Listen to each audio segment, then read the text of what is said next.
igsoon live tas programa sa Timbangan sa Katarungan. Welcome sa itong tulumanon. Kumusta mo nga karon sa itong muntag panimalay? Diri sa Pilipinas, Luzon, Visayas ug Mindanao, maayong gabi diha ninyong tanan. Diri pod sa California, may gabi, may buntag dito. Kay buntag naman diha ni Mr. and Mrs. Juscuro Bago, ang ato usab nga partner sa itong Ministry sa Pilipinas. Salamat sa mga pagsuporta. O sa gawa sa naso, lain ng mga dapit diha, may buntag, may hapon, may kadawon, ug may udto. At ang ipaginaot nga naamos may panglawas, samtang kita karon mga padayon sa pagtuon sa pulong sa Ginoo. Magapadayon sa pagtuki sa balang kasulatan, aron sa taon ginato makaigsunan ang tinuod nga doktrina. Daghang tagisgutan karon ato sa tubagon ang mga isyu o ato sa tubagon ang mga pangutana o magisgot ay igsuon kun matud pa diha nga ang adlaw sa pagsimba sa mga Kristohanon sa panahon sa bag-ong tugon, no? Ano ato ni dagaag pagtagad tungod kay sa ating igsuon nga kukabildo sa ato nga paminaw sa mga istoryas, mga Lumingista. Binas mga CFD. Lugar, ila yung ipugos. O, gipugos nila ang gitawag nga doktrina nga ang Domingo daw alang sa mga Kristohanon. Nganong pugos man, way mabasang bersikulos Biblia. Ilang giwali nga sa daag tugon tinuod na nga Sabado ang adlaw ng pangulay. Sabado ang pagsimba tinuod na. Apan matod pa nila panahon sa bagong tugon Domingo raw ang pagsimba. Ila pang gipunan nga ang pagsimba sa Kristohanon mao ang adlaw Domingo. Ang sa mga Israelhanon, mao ang adlaw Sabado. Ilabot yung gipunan nga wa daw labot pagbantay sa adlaw Sabado ang mga dili Israelhanon. Mao ni ato tagag pagtagan magigsunan. Dingon na ba ng uban nga unsa man na imong wali balik-balik man na. Mao man nindot balik-baliko ning dagan mo supak. Oh. Ngano man tungod kay ngano ako ni magbalikon so kay importante siya sa atong kaluwasan.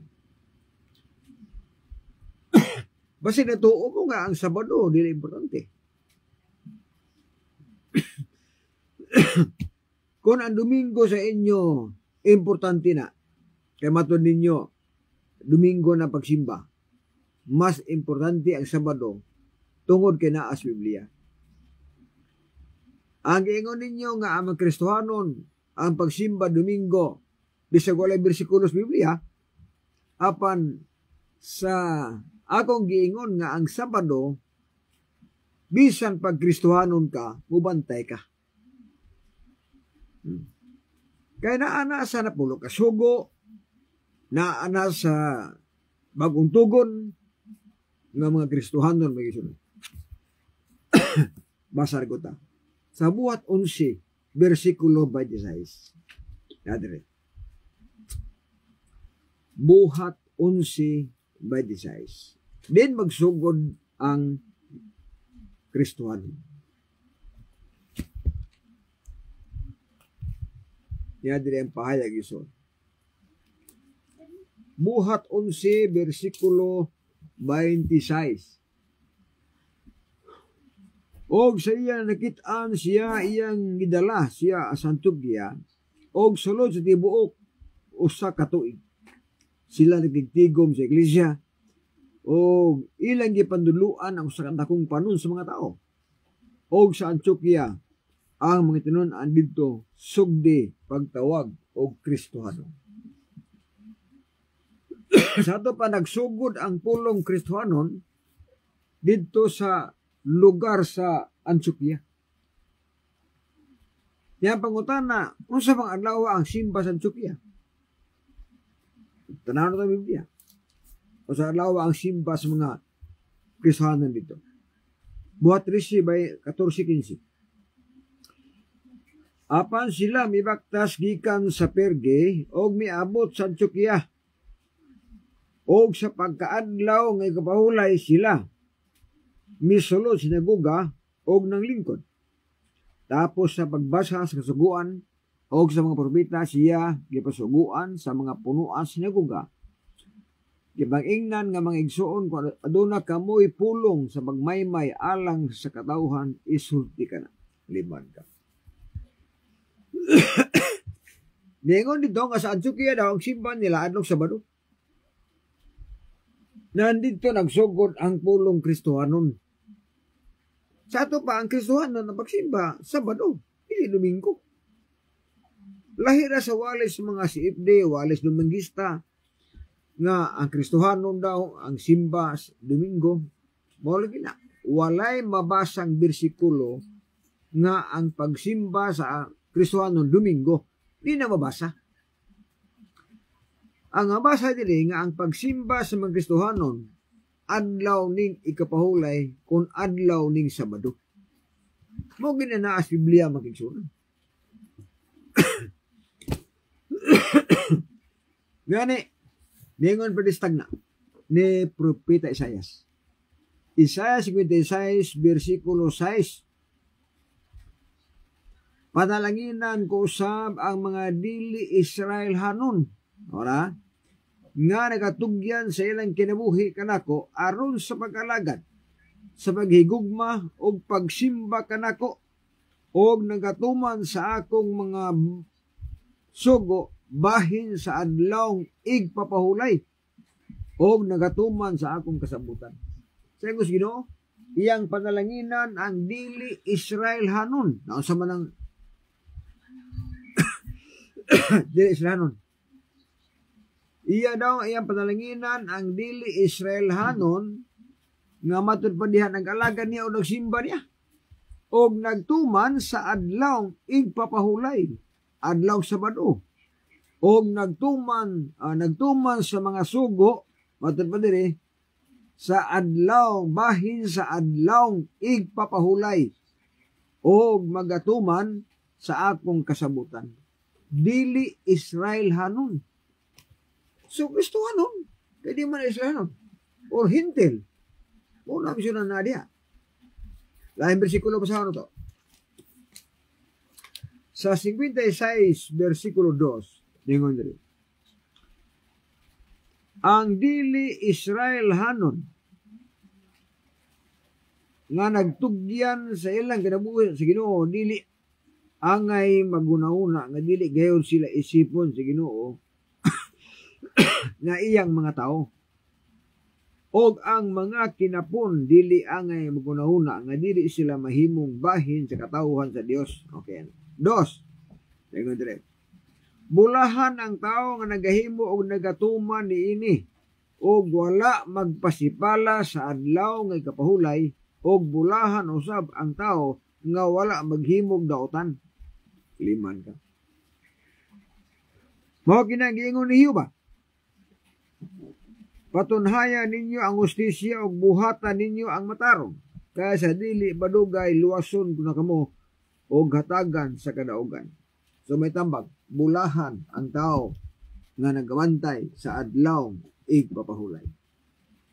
Bulahan ang tao nga mga dili Israel hanon, nga ang ilang wali kay ang ubantay katurmang Israel hanon, unya ang dili Hudiyo ako nilabot, di ka pasar kaya na mabasa diri.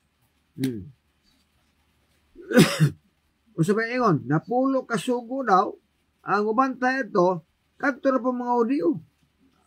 Ubantay sa adlaw kapahulay. Di ka pong kapasar.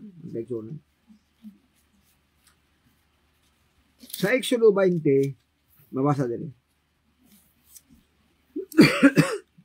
Versikulo 8. Tumana ninyo ang akong mga gipatuman sa adlaw ikapahulay. O gimuon ninyo kini nga pinasahi nga adlaw, alang kanako. Makatrabaho ka mo sulod sa unong kadlaw. Ato kas Ginoo. Napulo ka sugo niya. Apan sa ikapito ka adlaw, ang adlawng igpapahulay. Inyong igahin alang kanako. Ingon ang Ginoo. Ayaw kamo pagtrabaho ning adlaw. Lakip ang inyong mga anak, sulugoon, kahayupan, og ang mga dili Israelhanon nga nagapuyo uban kaninyo. Apil ang dili Israelhanon. Nabutang na sa napulo kasugo magkaigsunan. Mo nang moingon sila nga kadto lamang magbantay kadto na ulipon sa Ehipto, ang magbantay sa adlaw Sabado kadto lamang Israelhanon, dili tinuod na.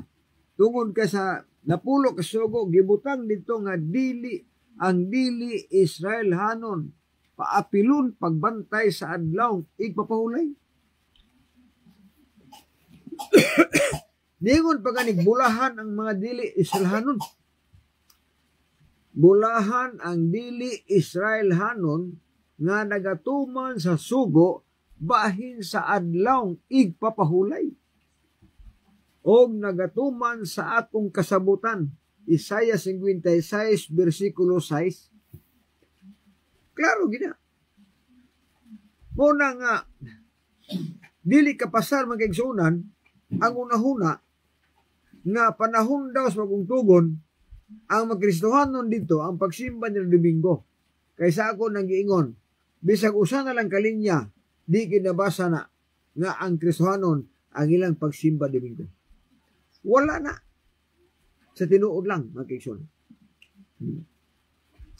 Nga nagibutang pa sa sulat ni Apostol Pablo nga adunay panagtigom. Kung yun naon pagkayo mga kaisunan, nabe kalainan, inangano, wala may lalis nga adunay tigom sa mga apostoles sa adlawng Domingo. Wala sila lalis. Oh. Apan ang ilang panagtigom dito sa balay. Wa po sila magtigom, magsimba sila. Sa 1:20-19, ang ilang pagtigom dito, nagtigom sila kay nahadlok sa mga Hudyo. Wa sila magtigom, nagsimba sila. Unya, ang ilang gitiguman, dili simbahan, balay. Ari po ka, igsoon sa 20 versikulo 7, nagtigom gyapon sila, pero dili pagsimba. Kung dili kitawag siya og despedida parte. Kay si Pablo mulakaw naman sunod adlaw. So dili gyapon simba nganuman. As balay baya ang ilang tigom. Okay, padayon ta. Sa 1 Corinto 16, 1:2, adunay tigom diha, apan dili simba. Dili po tao ang magtigom. Kung dili, ang ilang tigomon kwarta. Kay aron inigbalik dito nila, matod pa niha, iniganha sa mga taong gisugo ni Pablo. Waon na lang ang kwarta ilang giamot, dadon si Jerusalem. Sa to pa, ang Domingo schedule sa pagkuha ng mga amot, kinabang. Naitigom gyapon. Sa ako nag-iingon, walay supak sa pulong tigom. Kay bisan pagkanig Lunes, pwede ka magtigom. Biyernes, Merkules, Huwebes, pwede ka magtigom. Apan dili mahimong adlaw sa pagsimba. Di po mahimong adlaw kapahulay. Kay usara ang isgutan diha nga adlaw sa pagsimba o adlaw nga pahulay. Ang Sabado rin, wala yun. Sa kiingos Biblia. Deuteronomy 16, versikulo 8. Og sa ikapitong adlaw, panimba kamo. Tawar ba? Og sa ikapitong adlaw, panimba kamo. Sumala sa gisugo kanato sa atong Dios. Nining adlaw di kamo magtrabaho. Ipaklaro ang bersikulo. Ikapito ka adlaw mao ang sugo sa Dios. Sugo sa pagsimba o pag-undang sa trabaho. So lahi, Dito ka ba sa bersikulo may galang di ingon nga unang adlaw panimba mo kay mo ni gisugos Ginoo. Dito ka ba sa ana? Sa tanan nga mga adlaw, Domingo, Lunes, Martes, Miyerkules, Huwebes, Biyernes, walay mabasa diya nga nag-ingon ng Ginoo nga niining adlaw panimba mo o ayaw pagtrabaho. Kung dili usalang ka adlaw diha ang adlaw nga ikapito. Una na butang mo isun. Mga kung di mo tanaw ng Biblia, kung di lagi na may i-close mo una-una, magkasabot ka. Magkasabot ka tungod kay makompare na to ang kalainan. O sa may kalainan. Kung ang mga apostoles magtigom na gani og Domingo, adto sila magtigom sa ilang balay. Pero kung ang mga apostoles magtigom na ganig Sabado, adto simbahan. Na, usaw mo na pag-analyze nimo. Kung dili pating simba ang adlong Sabado, nganong ang ilang panagtigom adto masimbahan? Sunod, kung ang Domingo adlaw pas pagsimba, nganong ang ilang panagtigom adto mas balay? Nga na may simbahan. Muna dako igsuon nga atong una-unaon pag-ayo ba? Atong una-unaon pag-ayo. Kaya sa buhat 13, 42 o 44, klaro ang giingon diri. Nga si Pablo o Bernabe, nagwali sila simbahan. Nihangyo pagani ang mga naminaw nga usbo nila ang gisulti sunod adlaw igpapahulay. Pag-abot sa 44, ningon ang record nga halos ang tanang mga tao sa edad nagkatigom dito sa adlaw nga igpapahulay. Now, ito tanaw na, nabasahon. Buhat 13, 42. Mo ni ang pahayag. Sa paggawas na nila ni Pablo o Bernabe sa simbahan. Simbahan, sa mga Hudiyo, giingnan sila sa mga tao nga mobalik sunod adlaw nga igpahulay. Aron sultian pagayod sila may tungod diini mga butanga. Human sa tigom daghang mga Hudiyo o mga dili Hudiyo nga nakabig sa reliyon sa mga Hudiyo. Ang misunod kang Pablo o kang Bernabe, gidasig sila pag Pablo o Bernabe nga magpadayon sila pagsalig sa grasya sa Diyos. 44. Sa pagkasunod adlaw igpapahulay, halos ang tanama tao sa Antioquia nagtigom dito simbahan sa mga Hudiyo aron maminaw sa pulong sa Ginoo. Tanawala.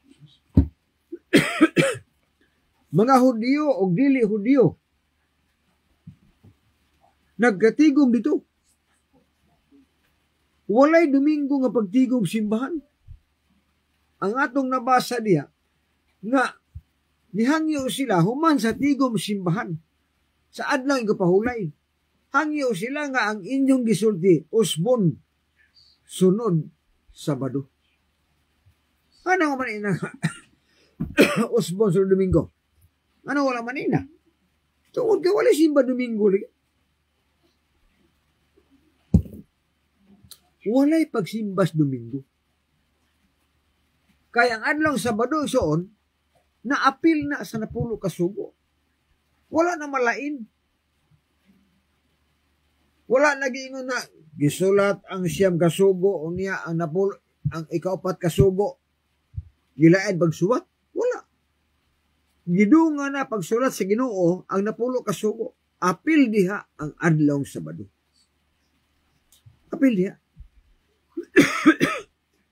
Muna nga, sa ako nag-ingon nga kung inyong iwali nga ipatuman ang di magbatay, di mangawat, di manapaw, o mga anak, butado ginikanan, dili ba ibog sa butang nga dili mo, inyong inyong iwali nga dili pasipalahan ang ngalan sa Dios, inyong iwali nga usaray Dios, iwali po ang Sabado.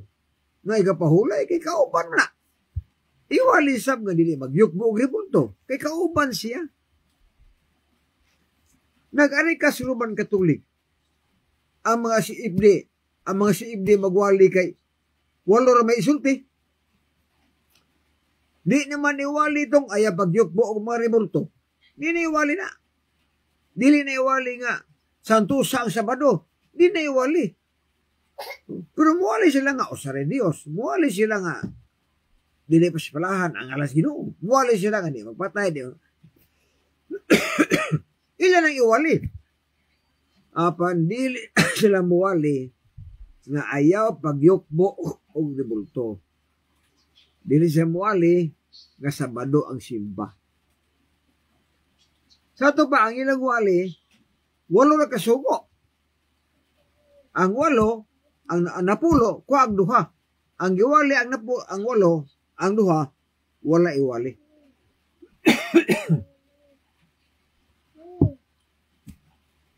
Ari bukas Baptist, Pentecostal, Foursquare, Iglesia ni Cristo, mga Domingista nga dili sakop sa Roman Catholic. Ang ilabang iwala siyam rapon. Siyam na iwali. Wali sila nga osare Dios, wali sila nga di magpasipalas ngalas Ginoo, wali sila nga dili magyukbo og gibulto, wali sila nga mga anak patado ginikanan, wali sila nga di magpatay, di mangawat, di manapaw. Ilan ang iwali? Apan wa nila iwali ang kauban silang giwali nga maong Sabado. Asa man ibutang utok na siya na. Nganong dili man iwali ng Sabado kauban o napulo kasuko. Usa may nagpaluyo ana di ay. Was silang paita. Matur pa ni Rakil to Rakil. Bot-bot gyud ka pastor. Ang imoy malilibot-bot go basa. Wala ka nakasabot sa kahulugan sa nasulat sa bagong tugon kakasuguan. Bagong tugon nakasuguan ni napulo kasugoy. Huna-huna ra gid ninyo nang away napulo kasugo sa bagong tugon. Ang inyo ring utok mo sirado.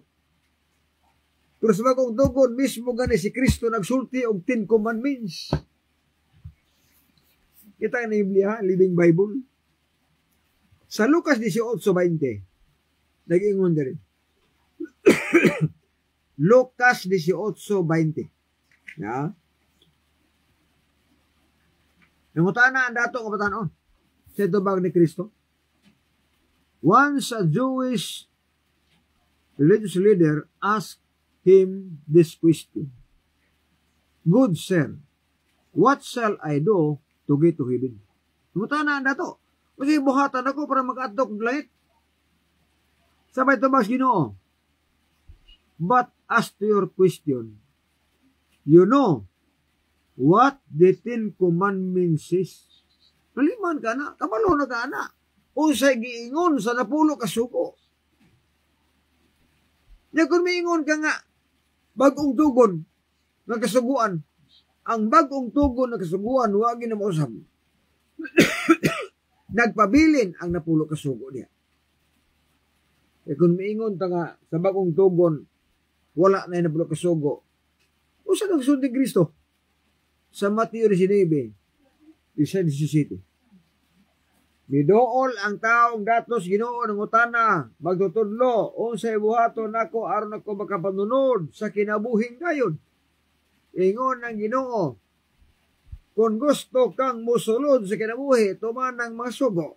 Ingon ang batanon, hain man yung sugo ang Ginoo. Ingon na siya, di magpatay, di mangawat, di manapaw, di magsasig bakak, mutahod kasi mong ginikanan. Kung wala na ang napulo kasugo, panahon sa bagong tugon. Ano gisulti man ni Kristo ang mga sugo sa napulo kasugo? Kung wala na. Kung wala na ang napulo kasugo, nganong naa may sugo diya nga di ka magpatay, inyo mangiwali. Naisugo ka di mangawat, inyo mangiwali. Naisugo diya nga mutado girikanan, inyo mangiwali. Nakauban man na sa napulo kasugo. O wala naman ka ang 10 Commandments. Munang uban makalibog. Mga doktrina igsoon sa uban ng mga pundok makalibog. Kaya matod pa lagi, wala na Sabado, brad. Giwala na na. wala ni napulo ka sugo, maturban nila, watay labot na nagbantay kay hintil daw, watay labot na.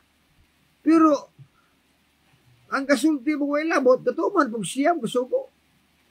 Tuman sa di magpatay, tuman sa di mangawat, tuman sa di manapaw, tuman sa mutaw do ginikanan. Oh, di pang tuman. O niya, usalang kasugo ang gilapas, usalang kasugo ang latumana, mao ang adlaw Sabado. So, tiya ataw mo kay sunan. Kung di mo balhin pagbantay gikas Domingo ngadto Sabado, di gyud mo kalapos sa bagong langit ug yuta. Kano ni makalapos? Klaro igsuon ang bersikulos Biblia. Si Isaiah nagtagna nga maghimo ang Ginoo og bagong langit ug yuta. Ang inyong kaliwatan, ang inyong ngalan magpabilin sa akong atubangan nag-ingon ng Ginoo. Og mahanabo nga gikan sa bag-ong pagsubang sa bulan hangtod sa usa o gikan sa usa ka adlaw igpapahulay hangtod sa usa ang tanang katawhan mangani aron sa pagsimba kanako nag-ingon ang Ginoo. Gitagna na nga sa bag-ong langit ug yuta ang gitagna nga adlaw sa pagsimba dili Domingo, dili Biyernes, di por Lunes, di por Martes, di sa Miyerkules. Ang gitagna nga adlaw Sabado ang pagsimba. Nakaraw sa umara karon. Kung wala na Sabado, ano may tagna man? Oh. Kung giwala na sa pagtuntugon ang Sabado, ano ipahulay mas Virgen Maria ang Sabado? O ang mga babae, si Jose, ang mga babae, si Virgen Maria, ni pahulay Sabado. Kung wala na nga, pahulay mo sila. Di ba dakong tamparo sa inyong wali? Ang inyong wali, di ka pasar naman, nagbangga ba? Kay, wala na Sabado, bagong-tugon ba? Sa daan lang na. Unis Maria, kanipahulay mo Sabado. Usahan mo ito mo. San Juan Bautista nagrekomendar sa adlaw Sabado nga balaan. Juan 19:31. O sa ingon dito. Mihangyo ang makadagkuan sa mga Hudyo nga balion nila ang bitiis sa mga taong gilansang sa krus. Gihimo din nagkato kay Bernis man. O dili sila gusto nga magkabilyan ang mga lawas dito sa krus sa adlaw ikapahulay. Kay ang umaabot nga adlaw ikapahulay balaan man kayo. Usaon pag-istapa nga adunay apostol nga nagsulti nga ang adlaw Sabado balaan nga adlaw. Adunay apostol nagsulti nga ang Sabado adlaw ikapahulay. Wa may apostol nagsulti nga ang Domingo balaan nga adlaw. Walay apostol nagsulti nga ang Domingo adlaw sa pagsimba. O walay apostol nagsulti nga ang Domingo balaan nga adlaw. Wala. Apan sa Sabado na San Juan Bautista, nagsulti siya nga ang sunod sa Bernes, adlaw igpapahulay ang Sabado balaan nga adlaw. Isulti na ni Juan Bautista.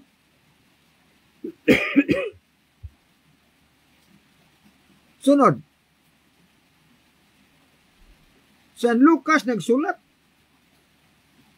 nga si Virgen Maria pahulay Sabado.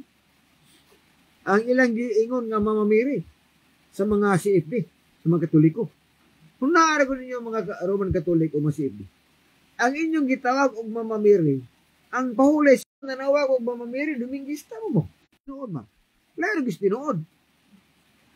Si Virgen Maria kauban na sa mga 70 Adventist. Kay pahulay magsabado. Ang simba ni Virgen Maria, Sabado. Dili na kauban sa Domingista. Si Virgen Maria dili kauban sa tanang Domingista. Kung dili si Virgen Maria kauban sa mga Sabadista. Samot na si Kristo. Walay mabasa ang bersikulo nga si Kristo nagbatasan pag-adtog simbahan sa Domingo. Di ta kabasa. Ang abasa diha Lucas 16. Nga matag adlaw ikapahulay sumala sa nabatasan ni Kristo. Siya misulod sa sinagoga o mitindog siya aron sa magbasa. Klaro na gina. Ang ako ng punto ba? Ibig sa klaro ng nasulat, klaro ng bersikulo, di gihapon niya iwali ang klaro. Kaya adto mumuwali sa way klaro. Oh, Domingo daw ang pagsimba sa Kristohanon. Wa ginay klaro, zero gina. Ano zero? Walay mabasang bersikulos Biblia. Kanang giingon nga ang mga hintil walay labot sa pagbantay sa adlaw Sabado. Wa po na klaro. Nga naman, way bersikulong mabasa. Kanang giingon nga ang ubantay sa Sabado, mao lamang ang Israel hanon. Wa po na klaro, kaya way mabasa ang bersikulos Biblia. Pulos way klaro. So, ang inyong giwali, pulos way klaro. Ang inyong mapadol nga, no, way klaro. Nga naman, inyong giwali ang dili tinuod. Buti pasabot nga kamoy nakaangin sa mga tao nga sila makasala. Kaya nagsunod sila sa inyong giwali. Unya kay di man mao. Usay may tabo, Mateo 13:41-42. Oh, usay gingon dito. Ang manulunda magalain gikan sa dautanong matarong. O tapukon hakuton bagawas ginarian ng mga tao nga mo'y nakaangin sa pagpakasala. Liman ka na. O ka mga nagabuhat og dautan. O sila itambong nga tuslinong kalayo nga supre nga nagadilaam. O ka mga tao mo nagpanghilak o mukagot sa ilang ipon sa grabing kasakit. Naliman ka na. Nakaangin sa pagpakasala. Kung imong iwali nga Domingo ng pagsimba dili Sabado, nakaangin kas mga tao nga makalapas sa adlaw Sabado. Oh. Kung imong iwali nga walay labot ang mga hintil pagbantay sa adlaw Sabado, o walay labot pagtumbas na pulo ka sugo, nakaangin kas mga tao paglapas sa Ten Commandments. O kay nakaangin mo kahit ang bugas kalayo. Dili man ta nakaikyas. Kaya ikaw may nakaangin, di i-appeal sa ka. Mo na nasa Biblia mo siya. No, unay naas balang kasulatan na plastar gina. Mo na nga kita karon nga naminaw. Kita karon nagtan-aw igsoon. Kung SDE mo, ayo kalimot pag-share tong live aron daghan ang masayod sa mensahe. Daghan ang masayod sa kamatuon. Balik ka sa tugon. Ezekiel 22. Ang adlaw Sabado timaan sa katauhan sa Dios. Wagi mabasa nga nag-ingon nga ang Domingo timaan sa katauhan sa Dios. Ang mabasa diya nga ang Sabado mo timaan sa katauhan sa Dios. Pag-abot sa Ezekiel 20:20, na ano sugo, balaanan ninyo ang akong mga adlaw Sabado. Wagi mabasa nga nag-ingon nga balaanan ninyo ang akong mga adlaw Domingo. Or Bernes ba o Huwebes ba? Kundi kung dili ang sugo sa Ginoo, balaanon ang adlaw Sabado. Ang adlaw Sabado timaan sa katauhan sa Dios. Ang adlaw Sabado gitawag sa mga apostol og balaan kaayo nga adlaw. Gitawag siya adlaw igpapahulay. Gitawag siya adlaw sa pagsimba. O gitawag siya nga mauni ang gibatasan ni Kristo sa diha pas kalibutan siya nga matag adlaw Sabado adunay Dios nga nagbatasan pagpahulay pagadtong simbahan. Ari kas creation adunay Dios nga nagpahulay, nagbalaan o nagpanalangin. Unsang adlaw? Ikapitong adlaw. Dili Domingo, di pud Bernes, di pud Huwebes ang ikapitong adlaw semana. Sabado gini. Mao na nga sa akong giingon mo hingala, kung muwali mo nga Domingo na tinuod, musamot nga muwali mi nga Sabado mo tinuod, kaya may mabasang bersikulo. Oh. Kung mo ingon mo nga, sayop ng mga Sabadista, in Domingista mo insakto. Insakto mga ang Domingista, bisag may mabasang bersikulo, musamot ang Sabadista, insakto. Kaya ang gitudlo sa mga Adventista, na as Biblia, doktrina sa Dios ang gitudlo sa mga Adventista. Ang gitudlo sa Domingista, doktrina ng ilang hinimo. Maunay gitudlo. Lakton nga pagkasulti, gitudlo nila ang wala itudlo ni Kristo o wala itudlo sa mga apostolis. Ang gitudlo ni Kristo, gitudlo sa mga apostolis, wala iwali. Samtang wala itudlo, may giwali. Oh, so, diha ang delikado, mga kaigsoon. O sa may giwali nilang wala itudlo sa mga apostolis, purgatorio, wala itudlo sa mga apostolis na. Patay pangadjian, wag yun na itudlo sa mga apostolis. Bunyagan po yung bata, wa po na itudlo sa mga apostolis. Bunyagan na gusik-wisik, wa po na itudlo sa mga apostolis. Oh, pakanon na karing baboy, wa po na itudlo sa mga apostolis. Painumon kay Maestro Ilim nun, wa po na itudlo sa mga apostolis. Oh. Ang wala itudlo sa mga apostolis, ilang gitudlo. Samtang ang gitudlo sa mga apostolis, wa itudlo. Pagkanda kong di malas, mga kaigsoon. Muna nga alang sa ato ng mga viewers, sa mga makabati ni atong Sibya, ni atong programa. Paning kamuti gininyo, nga magsubay ta sa insaktong dalan. Insaktong doktrina, insaktong patulunan, para ang atong pagsimba dili makaw. Kaya mato ba ni Kristo, nga kawang lamang ilang pagsimba kanako sanglit sa ilang pagpanudlo, ilamang gipakadoktrina ang kalagdaan ni nimo lamang tao. Inyong gibiyaan ang kasuguan sa Dios o gipalabi ang kalagdaan ni nimo lamang tao. Bunig soon mag-ambot as pagtapos. Minahal nga Dios nga ikaw sa mga langit, salamat ning gabion. Salamat sa mga panahon nga bisan ba sa panahon sa pag-ulan. Nakahimo kami sa pagtuon sa imong mga pulong. Panalangin ni Ginoo, mga tawhan ni minyo ng tanaw, nga sabtan ang tinuod nga pagtulunan, aron makabaton kami sa kaluwasan o siguro ang pag-uban ko nimo. Pasaylo kami sa among mga sala, among gisalig pinaagi lamang sinbugtong anak nga among manuluwasan. Bueno, sa alas timbangan sa katarungan, ako si Brother John de la Piñam kaninyo. Nga ang pagbutyag sa kamatuoran sa kaluwasan, apan ang pagtipig sa kamatuoran, may krimen sa katawan. Salamat ng gabi. God bless, bye-bye. Bersikulo lang walang personal.